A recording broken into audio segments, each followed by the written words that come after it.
Good morning students, welcome back to my channel dreams make real. बच्चों, my name is Deepali और आज मैं आप लोगों को आपकी जो 6th क्लास की बच्चों सामाजिक विज्ञान की वर्कशीट आई है, वर्कशीट नंबर 36, जिसकी डेट 22 फरवरी 2021 रहेगी। और आज की इस वर्कशीट में बच्चों आपकी इतिहास से जो आई है, इस वर्ष से अनुराग को हम पढ़ेंगे। प्यारे बच्चों, 13वीं सदी के बाद उत्तरी भारत में भक्ति आंदोलन की एक नई लहर आई। यह एक ऐसा युग था जब इस्लाम, हिंदू धर्म, सूफी मत, भक्ति कि विभिन्न धाराओं ने और नामपंथियों, सिद्धों और योगियों ने परस्पर एक दूसरे को प्रभावित किया। 13वीं शताब्दी के बाद बताया गया बच्चों ये, ठीक है। इनमें से कुछ के बारे में आज हम जान लेते हैं, कुछ के बारे में आज हम इस कार्यपत्रक में पढ़ेंगे, जिसमें से हम तुलसीदास, जो बहुत ही महत्वपूर्ण है, तुलसीदास ने ईश्वर को राम के रूप में धारण किया है। ठीक है बच्चों, ध्यान से पढ़ना सारे पॉइंट्स ये। और उनकी प्रसिद्ध रचना रामचरितमानस, जो कि अवधि में लिखी गई है। तुलसीदास की प्रसिद्ध रचना कौन सी है बच्चों? रामचरितमानस, जो कि अवधि भाषा में लिखी गई है। इसमें इनके भक्ति भाव एवं साहित्यिक कृति दोनों की अभिव्यक्ति हुई है। तो बच्चों, ये तो पढ़ लिया हमने तुलसीदास के बारे में, उनकी प्रसिद्ध रचना रामचरितमानस के बारे में। चलिए अब कुछ सूरदास के बारे में भी पढ़ लेते हैं।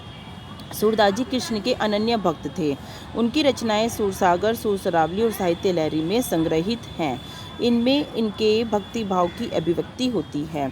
अब बच्चों हम पढ़ लेते हैं इनकी, सूरदास जी की जो बच्चों प्रसिद्ध रचनाएं हैं वो हैं हमारी सूरसागर, सूरसरावली और साहित्य लहरी।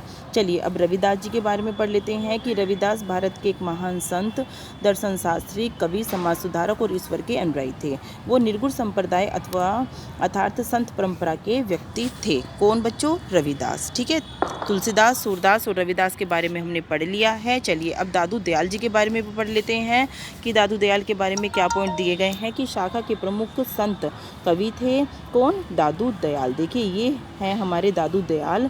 दादू के नाम से दादू पंथ चल पड़ा। क्या चल पड़ा बच्चों? दादू पंथ चल पड़ा। वे अत्यधिक दयालु थे और तभी इनका नाम दादू है, और इस कारण इनका नाम दादू दयाल पड़ा, क्योंकि ये बहुत ही ज़्यादा दयालु थे। इन्होंने शब्द और साखी लिखी हैं और इनकी प्रसिद्ध रचना प्रेम भावपूर्ण हैं। और मीराबाई तो बच्चों देखो किस तरह से बहुत ही इम्पोर्टेंट इनका करैक्टर रहा है मीराबाई का। मीराबाई एक राजपूत कन्या थी।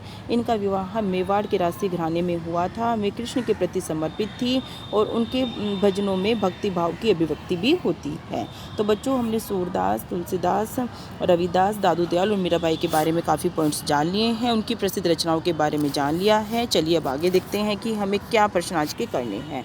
आप लोग अपनी कॉपी पेन से लेकर आइए बच्चों। देखो रामचरितमानस की रचना किस भाषा में है बच्चों? आप करते जाइए साथ साथ, अवधि भाषा में है। मीराबाई किसके प्रति समर्पित थी बच्चों? कृष्ण के प्रति। कृष्ण के प्रति उनकी अद्भुत जो थी लीला थी, कृष्ण के प्रति ही वो समर्पित थी।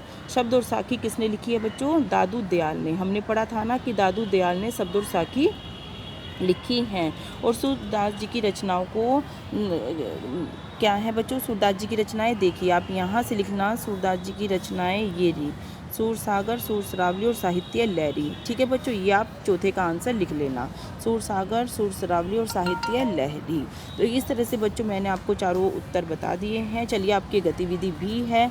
ऐसे कोई संत कवि हैं जिनके नाम का उल्लेख इस अध्याय में किया गया है, लेकिन उनके काम को अध्याय में शामिल नहीं किया गया है। उस भाषा के बारे में अधिक जानकारी प्राप्त करें जिसमें उन्होंने लिखा है कि उनकी रचनाएं गाई गई थी। उनकी रचना क्या थी? तो बच्चों इसका आंसर आप लोग गतिविधि का लिखिए। गतिविधि का आंसर मैं आपको बता देती हूँ कि आपको क्या करना है। देखो, असम के जो शंकरदेव थे असम के शंकरदेव ने विष्णु की भक्ति पर जोर दिया है। ने किसकी भक्ति पर जोर दिया है बच्चों? विष्णु। ठीक है, असम के शंकरदेव ने विष्णु की भक्ति पर जोर दिया। ठीक है, आगे बच्चों आप ये लिखना, इसके आगे मैं यहाँ पर लिख रही हूँ कि उन्होंने असमिया में, असम के थे था ना, तो उन्होंने असमिया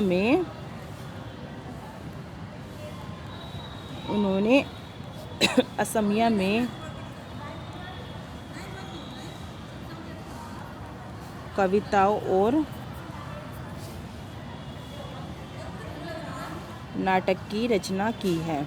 असमिया में उन्होंने कविताएं और नाटक लिखे हैं। तो बच्चों ये आपकी गतिविधि रहेगी। तो इस तरह से वीडियो को लाइक और चैनल को सब्सक्राइब जरूर करना। थैंक यू बच्चों।